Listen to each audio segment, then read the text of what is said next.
Mr. Rahul. Yes, sir. Do you aware with the theory of Maslow? Yes, sir. What is the Maslow theory? Sir, Maslow, sir, has given a need theory, sir. And in need theory, he has given a hierarchy of need theory that is started from the basic needs and ends up to the self-actualization. Okay. What is self-actualization?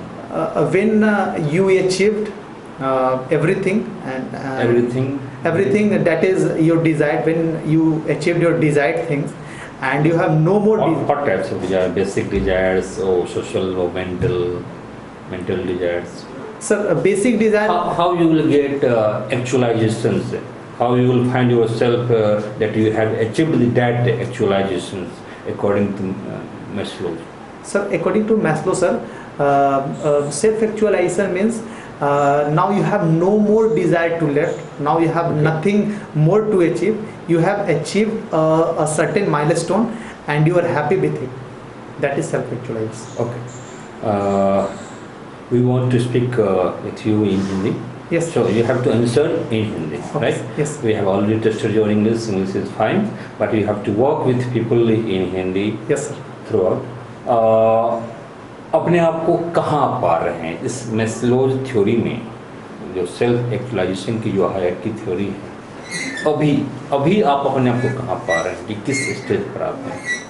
Sir, social जो जहाँ पे सामाजिक values की बात की जा रही है सर, मैं अपने आप को अभी वहाँ पा रहा हूँ कि सर कि अगर मेरी सिलेक्शन होती है सर तो मुझे उस जगह पे मैं अपने आप को पाऊँगा सर, कि मुझे उस सामाजिक जो मेरा जो ज़रूरत है सर कि जो वो पूरा हो सकता है सर। सेल्फ एक्चुअलाइजेशन अभी बहुत आगे की चीज़ है सर मेरे लिए। अच्छा, चलिए थोड़ी सी मैं नक्सल की बातें करूँगा, सर ने किया है, मैं उसमें और कुछ चीज़ें ऐड करना चाहूँगा कि क्या आप सोचते हैं कि अर्बन नक्सलिज्म या ओवरऑल नक्सलिज्म का जो मेन नर्चरिंग पॉइंट है, जहाँ से उसे इंटेलेक्चुअल पोषण हो रहा है, yes, न्यूट्रिशन हो रहा है, वह हमारा इंटेलेक्चुअल्स क्लास है और overall JNU is the God, है ना, एक मेन सेंटर्ड जेएनयू है। क्या इससे आप एग्री करते हैं? सर, ऐसे स्टेटमेंट को मैं सर एग्री नहीं करूँगा सर कि जेएनयू इसका गढ़ है या फिर कोई खास एक ऐसा जगह, या फिर क्योंकि सर उनकी अपनी ग्रीवांसेस है सर, उनके अपने डिमांड्स है सर, और उनके डिमांड्स काफ़ी हद तक मैं सही भी मानता हूँ सर। ग्रीवांसेस पहले भी रहा है, ब्रिटिश पीरियड में भी रहा है। Yes sir. और पॉवर्टी है, अनएम्प्लॉयमेंट है, ग्रीवांसेस है, डिप्रीवेशन है, वो सारी चीज़ें अभी जितना है एक इंडिपेंडेंट इंडिया में, यस सर, है ना, उससे बहुत ज़्यादा ब्रिटिश पीरियड में भी रहा है या और भी मेडिवल या अलग अलग एंशिएंट टाइम में भी रहा है, बट वह एक मूवमेंट का रूप नहीं ले पाया। Yes sir. इसके पीछे कहीं न कहीं एक बौद्धिक सपोर्ट बहुत ही इम्पोर्टेंट फैक्टर के रूप में रहा। तो नक्सलिज्म के पीछे बेसिक चीज़ें क्या है? वह एक मेंटल थ्योरेटिकल एक इंटेलेक्चुअल कॉन्सेप्ट है या फिर लोगों की एक्चुअल सिचुएशन है? सर, अगर वो इंटेलेक्चुअली साउंड होते सर तो वो नक्सलिज्म के लिए नहीं जाते सर। वो अगर इंटेलेक्चुअली साउंड होते तो वो अपने डेवलपमेंट के लिए जाते सर। जहाँ पे भी नक्सल एरिया है सर, वहाँ पे वो नहीं चाहते कि उस एरिया को डेवलप किया जाए, क्योंकि अगर वो एरिया डेवलप हो जाएगा सर तो उनको वहाँ पे रहने के लिए जगह नहीं मिलेगा, या उनको उनका जो पैर पसारने का वो जगह नहीं मिलेगा सर। तो मैं इस बात से सहमत नहीं रहूँगा सर कि कोई भी जेएनयू हो या कोई भी इंटेलेक्चुअल क्लास हो वो उनको सपोर्ट कर रहा। हाँ सर, फंडिंग की बात अगर की जा सकती है तो कोई एक डिपार्टमेंट हो या इधर कम्युनिस्ट हो या माओइस्ट हो, वो उनको फंडिंग कर सकता है, जैसा कि मीडिया और न्यूज़ से हमें पता चलता है सर।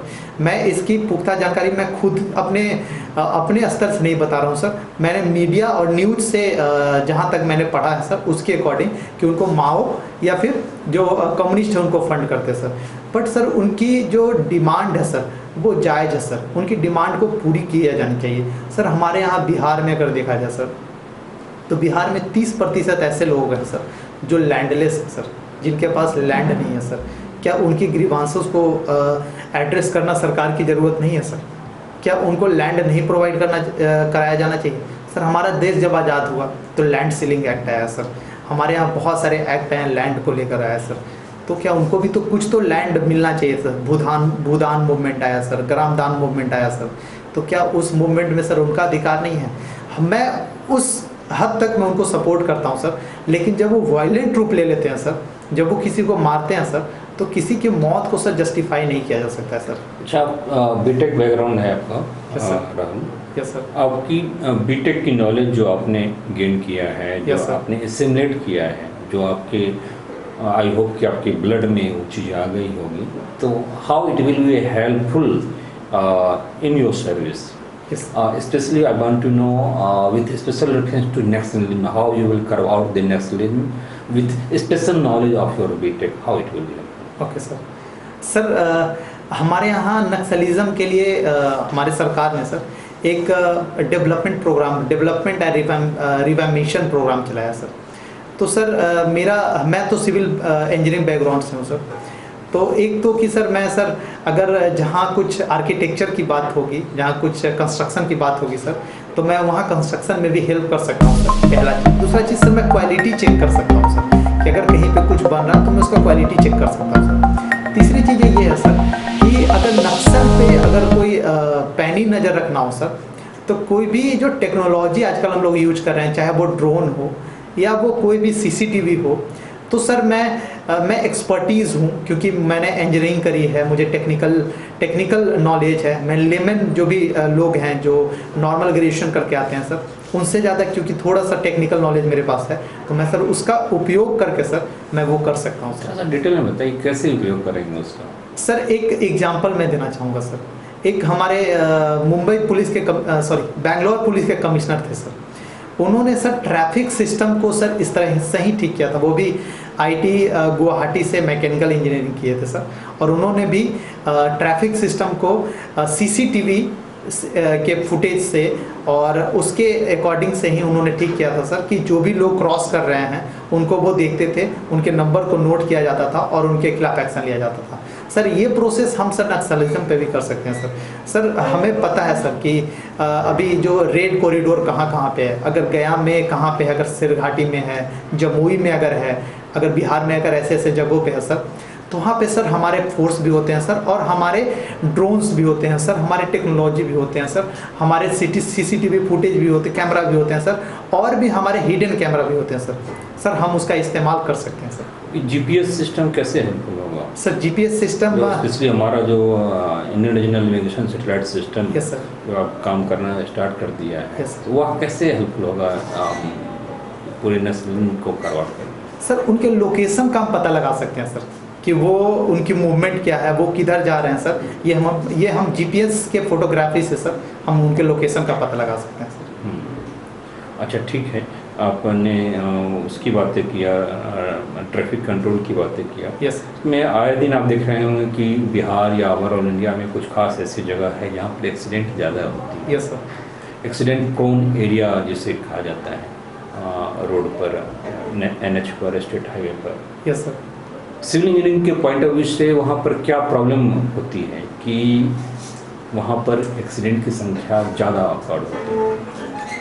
सर अगर मेरे पॉइंट ऑफ व्यू से पूछा जाए सर, तो हमें हर 1 या 2 किलोमीटर पे सर एक चेक पोस्ट बनाना चाहिए सर। एक छोटा सा चेक पोस्ट बनाना चाहिए, ताकि वहाँ पे हमारे 1 या 2 कांस्टेबल वहाँ मौजूद रहें, या फिर होमगार्ड के भी जवान मौजूद रहे, ताकि और वहाँ पे अगर वो ऑफिसर या जो हमारे पर्सोनल हैं अगर वो वहाँ मौजूद रहेंगे सर, तो जो लोग अनकंट्रोल्ड वे में गाड़ी चलाते हैं सर, वो पुलिस को देख के थोड़ा स्लो होंगे, तो वो एक वो हो सकता है। दूसरा सर ये कि हम ब्रेकर बना सकते हैं सर, कि जहाँ पे भी अगर शहर है सर, शहरी क्षेत्र है सर, तो वहाँ पे हम ये कर सकते हैं कि 40 किलोमीटर से ज़्यादा आप स्पीड गाड़ी नहीं चला सकते हैं। और दूसरा चीज़ कि हम छोटे छोटे ब्रेकर बना सकते हैं सर, तो वो वहाँ पे सर सिविल इंजीनियरिंग का उपयोग किया जा सकता है सर। और कुछ सर अभी मुझे और ज़्यादा नहीं। रोड कंस्ट्रक्शन में, रोड कंस्ट्रक्शन के लेवल पर रोड की जो बनावट होती है उस लेवल पर कई बार शार्प टर्निंग होता है, टर्न्स होता है उस लेवल पर, या फिर जो हमारे ब्रिज वगैरह बन रहे हैं उस लेवल पर कुछ आप सजेस्ट करें? यस सर, जहाँ पे भी अगर शार्प टर्न होता है सर हम कर सकते हैं कि उससे 15 या 20 मीटर पहले सर हम ब्रेकर दे सकते हैं सर। ब्रेकर देने से ये होगा कि वहाँ पे गाड़ी की स्पीड स्लो हो जाएगी, और जब स्लो हो जाएगी तो जब वो वहाँ पे राउंड करेंगे सर तो उनकी गाड़ी की स्पीड इतनी रहेगी कि वो आराम से वहाँ पे एक्सीडेंट की खतरा नहीं रहेगा सर। और उसके साथ साथ सर हम वहाँ पे एक इम्बैकमेंट टाइप का बना सकते हैं, छोटा सा एक लीनेज टाइप का बना सकते हैं सर, जिससे ये होगा कि ताकि अगर वो गलती से भी अगर कुछ होता भी है तो छोटा मोटा चोट लगेगा सर। एक वहाँ पे सर। दूसरा सर कि आपने पुल की बात करी है सर, तो पुल पे सर हम ये देखेंगे कि जो भी पुल बन रहा है सर उसमें जो भी रिइंफोर्समेंट यूज हो रहा है, जो भी मोटर यूज हो रहा है वो सही अमाउंट में यूज हो रहा है। एक चीज आप, यस सर। आपने 4 साल दिया है सिविल इंजीनियरिंग को, यस सर। उसके बाद आपने पब्लिक एडमिनिस्ट्रेशन कैसे रख लिया? सर जब मैंने क्लास 12th पास किया था सर, तो मुझे ये नहीं पता था सर कि मुझे आगे क्या करना है। और तो फिर क्योंकि मेरे मार्क्स ठीक ठाक थे सर, तो सब लोग बोलते हैं कि ब्राइट स्टूडेंट है तो इधर डॉक्टर बनेगा या फिर इंजीनियर बनेगा सर। तो सर मैं इंजीनियरिंग की तरफ चला गया। लेकिन सर जब वहाँ गया तो फिर मुझे लगा कि ये मुझे मज़ा नहीं आ रहा है यहाँ पे।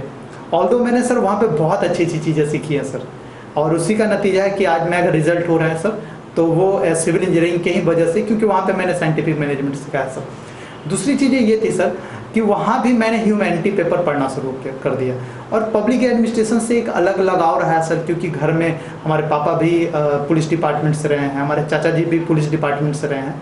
तो जब भी उनसे बात होती है सर तो पब्लिक एडमिनिस्ट्रेशन से रिलेटेड बहुत सारी बातें होती है सर, पुलिस एडमिनिस्ट्रेशन से रिलेटेड बहुत सारी बातें होती है सर। तो एक अलग तरीके का एक मेरा वो था, डिफ्लेक्शन था सर उस सब्जेक्ट की तरफ। और दूसरा चीज़ ये सर कि मटेरियल सर इजीली अवेलेबल थे पब्लिक एडमिनिस्ट्रेशन के। और एक और चीज़ इसका ये फ़ायदा हुआ सर बीपीएससी में, क्योंकि पब्लिक एडमिनिस्ट्रेशन का जो पेपर 2 है सर और पॉलिटी का जो सेक्शन है सर, उसमें बहुत ज़्यादा डिफरेंस नहीं है। तो अगर मैं पब्लिक एडमिनिस्ट्रेशन के पेपर 2 मतलब पब्लिक एडमिनिस्ट्रेशन को अगर प्रिपेयर कर लेता हूँ सर, तो मुझे पॉलिटी अलग से पढ़ना नहीं पड़ेगा सर। ठीक, मटेरियल प्रोवाइडेड है। यस ठीक है, आप जा सकते हैं। Thank you so much.